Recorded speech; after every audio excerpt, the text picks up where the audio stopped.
Olá! Dando seguimento aos nossos estudos, hoje vamos fazer a análise dos requisitos da petição inicial trabalhista, tá? Que aí poder observar que a gente tem previsão legal lá no artigo 300 do CPC, assim como no artigo 840 da CLT. Por que eu menciono esses dois artigos? Porque esses dois artigos são a estrutura que vai balizar vocês redigirem a peça processual de vocês de uma reclamação trabalhista, que é a petição inicial trabalhista. E por que ela é tão importante? Porque ela é o contato com o objeto da ação, certo? Porque o juiz efetivamente vai julgar. E nela, a FGV ela pode pedir, diante do enunciado proposto para vocês, várias teses trabalhistas. Mas o que importa aqui é vocês saberem quais são as nuances, quais são as diferenças entre o artigo 319 do CPC e o artigo 840 da CLT, tá? Para que vocês fiquem ligados na hora de redigir a petição trabalhista, petição inicial. Então vamos lá. O que é que a gente tem de previsão no artigo 319? O artigo 319 do CPC, ele vai dizer pra gente que a petição inicial indicará o juízo a quem é dirigida. Quando a gente fala do juízo a quem está sendo dirigida a petição inicial, a gente está falando em que do endereçamento. É quando vocês vão fazer lá. O enunciado da FGV ela vai trazer para vocês a informação de qual foi a vara que foi proposta ou foi proposta em determinada vara do trabalho. Com essa informação, vocês vão escrever lá. Excelentíssimo senhor doutor juiz da vara do trabalho, tá. E aí vai constar a informação que tem no enunciado da FGV. Isso é o que a gente chama de endereçamento, que é justamente esse inciso primeiro que ele diz, o juízo a quem é dirigida, tá? E aí, como é que eu descubro, professor, o juízo a quem é dirigida? Onde o reclamante, que é a parte autora na reclamação trabalhista, ele prestou o serviço, certo? O inciso 2, o que é que ele pede? Ele passa para a informação da qualificação.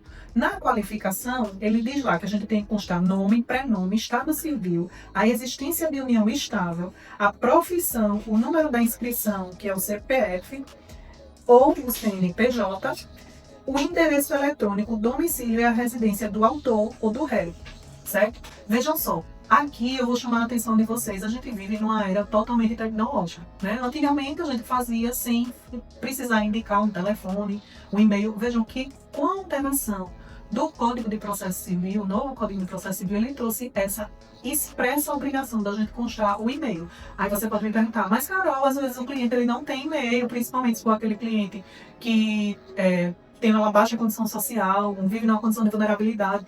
Como é que eu vou constar o e-mail? Conste o seu e-mail quanto advogado.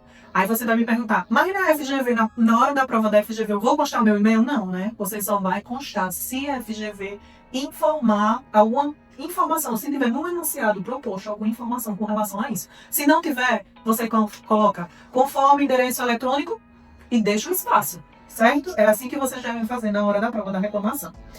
E aí você ainda, o artigo 319 do CPC continua dizendo o seguinte, o fato, a petição inicial deve indicar o fato e os fundamentos jurídicos do pedido. O fato, historinha dos fatos, que vocês vão contar de acordo com o enunciado, certo? Do que foi proposto pela FGV, e os fundamentos jurídicos é justamente as teses jurídicas, é um direito que aqueles fatos correspondem. Se é uma hora extra, se é uma jornada de trabalho, um banco de horas, se é um adicional de insalubridade, se é um FGTS, um aviso prévio, qual seja o enunciado da questão do FGV. Então isso vocês precisam interpretar para poder fazer tanto a parte dos fatos quanto a parte do direito. O pedido com suas especificações, o valor da causa, as provas que o autor pretende demonstrar, a veracidade dos fatos alegados.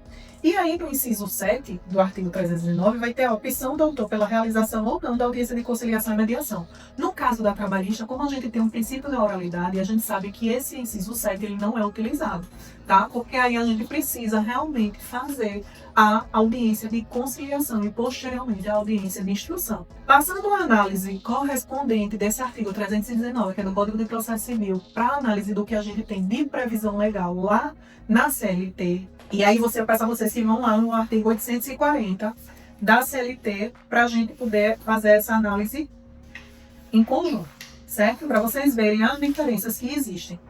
Vejam só, no artigo 840 da CLT, ele começa dizendo o seguinte, a reclamação poderá ser escrita ou verbal. Por quê? Vejam, como eu disse a vocês, na trabalhista, na Justiça do Trabalho, a gente tem o princípio da oralidade, que é um princípio extremamente utilizado na trabalhista. Antigamente existia a possibilidade, e ainda hoje existe, né, se a gente for utilizar o jus postulandi, de fazer a reclamação oral. Só que, por conta de toda a tecnologia, por conta de toda a questão de cuidado com relação aos processos, tudo. Na prática, isso hoje não está sendo muito feito, né? Mas ainda é possível, porque é o que tem de previsão legal. Mas geralmente existe uma orientação de que os clientes, as pessoas que vão lá, se procuram um trabalhista para poder formalizar esse termo, com relação à reclamação, procurem um advogado, tá? Isso é o que acontece na prática, mas na lei a gente tem previsão legal que é possível. Tá, então, mas vejam só, a gente está no momento de uma prova, né? No momento de uma prova, o que é que a gente vai utilizar? Uma reclamação escrita. Então, para a FGV, para fins de prova da OAB, segunda fase, Direito do Trabalho, na FGV a gente vai ter basicamente uma reclamação trabalhista escrita, tá? Que é o que vai ser analisado e vai ser pontuado para vocês. Também eu peço para vocês, se vocês observem que o endereçamento, a qualificação não pontua de uma forma, às vezes vocês perdem muito tempo. Não, o endereçamento, a qualificação, fazendo da melhor forma. É importante que seja feito, até porque é o início da estrutura da petição, mas não é isso que a FGV pontua a ponto de você passar. Por isso que a gente diz muito que é importante vocês estudarem como estratégia. É importante vocês saberem as teses e as temáticas prioritárias, as que mais caem na FGV na segunda fase, Direito do Trabalho. Mas voltando, o que é que a gente tem lá? Quais são os requisitos da petição inicial trabalhista da reclamação trabalhista prevista no artigo 840 da CLT? Parágrafo 1º, ele vai dizer para a gente o seguinte: sendo escrita, a reclamação deverá conter a designação do juízo. Vejam que essa designação do juízo a gente já viu igualmente lá no artigo 319 do CPC, que diz a mesma coisa, que a gente deve endereçar ao juízo. Quem vai ser o juízo? Uma vara do trabalho, que é o juízo ACOR, de primeiro grau, para poder julgar esse processo, e vai estar no enunciado da questão da FGV, que é o que a gente chama do endereçamento. A qualificação das partes, vejam, eita professora, mas na CLT, mas na CLT só está dizendo que é a qualificação das partes. Como é que eu sei como eu qualifico? Tá vendo por que é importante o artigo 319 do CPC? Porque lá tem dizendo minuciosamente, nome, prenome, união estável, CPF, CNPJ, então lá está descrevendo tudo que vocês precisam constar na qualificação. A breve exposição dos fatos de que resulte o dissídio. Vejam que a gente contar os fatos de acordo com o enunciado da FGV, tá? E ela precisa ser breve, mas precisa ser concisa, de acordo, para fins de prova, de acordo com o enunciado da FGV. O pedido, que deverá ser certo, determinado e com indicação de seu valor. Vejam, antes já era necessário a gente fazer, antes da reforma trabalhista, já era necessário a gente fazer um pedido certo e determinado. O que foi acrescentado pela reforma trabalhista? A reforma trabalhista acrescentou aqui a questão da indicação de seu valor. E surgiu muita discussão jurisprudencial com relação a essa questão da indicação do valor. É obrigatório colocar o valor especificamente, calcular o valor das horas extras especificamente, e os tribunais trabalhistas, inclusive o TST, têm entendido que é necessário fazer a indicação. Não necessariamente que seja correspondente especificamente ao quanto vai ser devido, mas é necessário indicar. Aí vocês vão perguntar, Carol, e na hora da prova, como é que eu faço? Simples. O enunciado da FGV da prova prático profissional falou em valor, falou. Disse quanto era, você vai colocar. Se ele não falar, você vai colocar de acordo com o valor de RS tracinho. Você não vai mencionar o que o enunciado não falou. Certo? Tenham cuidado com relação a isso. Vocês não devem criar fatos novos, nem informações novas fora do enunciado proposto pela FGV, para não perderem pontos, certo? E não se prejudicar na hora da prova, porque se não tem essa informação, eu não posso criar essa informação no momento da estruturação da minha reclamação trabalhista. Eu só posso constar que está realmente no enunciado proposto pela FGV.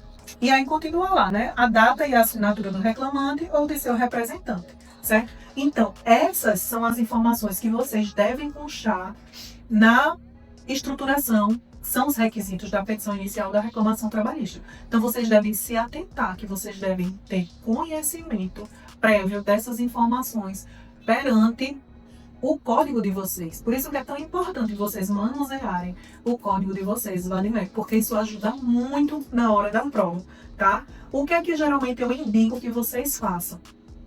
Na questão da breve exposição dos fatos e do dissídios, é importante que vocês constem o contrato de trabalho, a extinção, os salários adicionais e outros pedidos. A gente, quando faz aqui o estudo do método 80-20, estrategicamente a gente indica para vocês toda a estrutura da peça processual para que vocês aprendam da melhor forma. Só que a gente não quer que vocês decorem. Por quê? Porque a estrutura especificamente da peça não vai pontuar ao ponto de vocês passarem na segunda fase da OAB.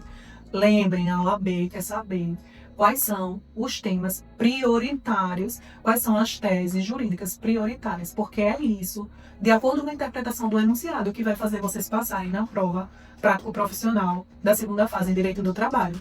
Se vocês querem mais informações como estas, já se inscreve aqui no canal, dá um like e me segue para mais dicas.